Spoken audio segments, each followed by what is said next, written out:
Number 6, develop a clear sense of direction. You've heard it said that when you are up to your you-know-what in alligators, it's hard to remember that you came here to drain the swamp.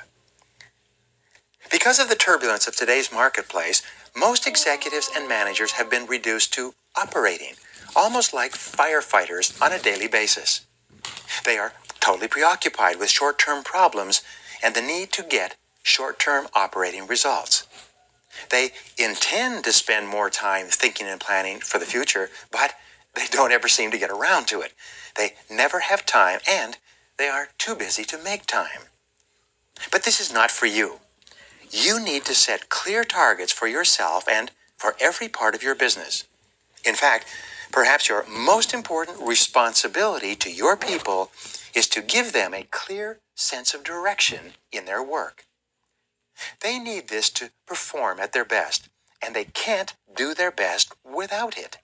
In fact, according to psychologists, the greatest single demotivator in the world of work is not knowing what's expected, or not being clear about your goals. There's a simple 5-part formula for developing a sense of direction that you can use for the rest of your career. It's called the Gospa Formula.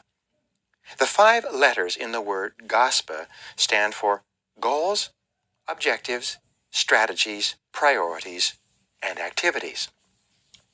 Let's start with the word goals.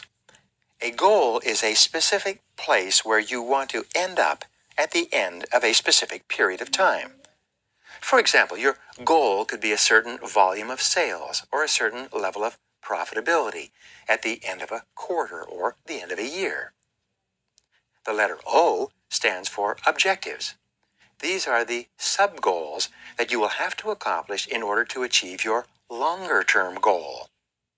If your 1-year goal is a certain dollar level of profitability, your objectives could be in the areas of sales, marketing, distribution, manufacturing, cost control, staff development, technology, and so on.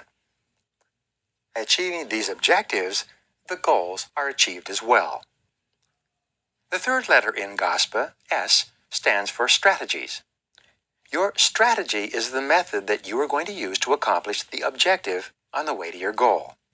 For example, with regard to sales, your strategy could be to build an internal sales force, or your strategy could be to outsource all selling to a professional sales organization. And there could be numerous sub-strategies within the single sales strategy. The 4th letter in the Gospa formula, P, stands for priorities. What are the things that you will have to do first, and what are the things that you will have to do second? Which items are more important and which items are less important? You always have to be setting priorities. The final letter in the Gospa formula is A, which stands for activities. These are the specific daily functions that are clearly delegated to specific individuals with standards of performance and specific deadlines. If you have thought out this process completely, each activity will be determined by the current priorities.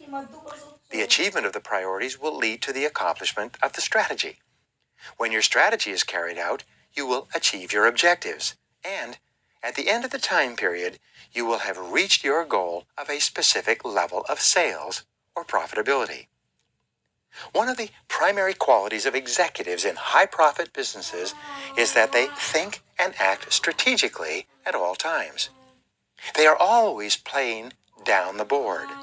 They are always thinking about the future and about the various different things that they can do to make their desired future a reality.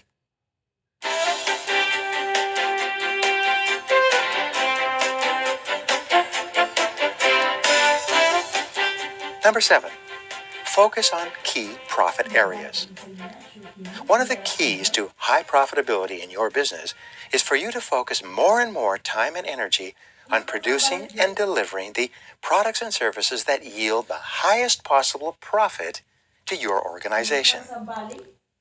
One of the reasons for failure in business is that the company diversifies too much, spreads its energies and resources over too many products, and ends up producing too many things that contribute only marginal amounts to the bottom line.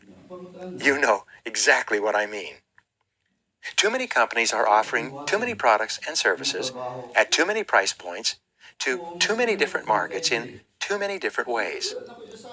The proper strategy is for you to focus and concentrate your corporate resources on those specific areas where the highest levels of profitability are possible. Make a list of every product or service that you offer. Gather all of the costs that are involved in bringing that product or service to the market. Examine the level of sales volume of that product, and then determine exactly how much profit you make for each one of those products and services that you sell. If you haven't done this analysis before, you are in for a big surprise. You will find that if you have a dozen products and services, one of those products and services yielding more profit than any of the others. You will find that 20% of your products or services are yielding 80% of the total profits of the business. You'll also find that the 80% of products and services that are only giving you 20% of the profits are probably consuming 80% of your costs of operation. When you do the analysis, it is often surprising and sometimes shocking. Then, because you're a long-term thinker, you should ask, what are going to be the high-profit products or services of tomorrow? What are the trends? What will we have to do today to be in a position to dominate the high-profit markets of the future? This is a major key to profitability.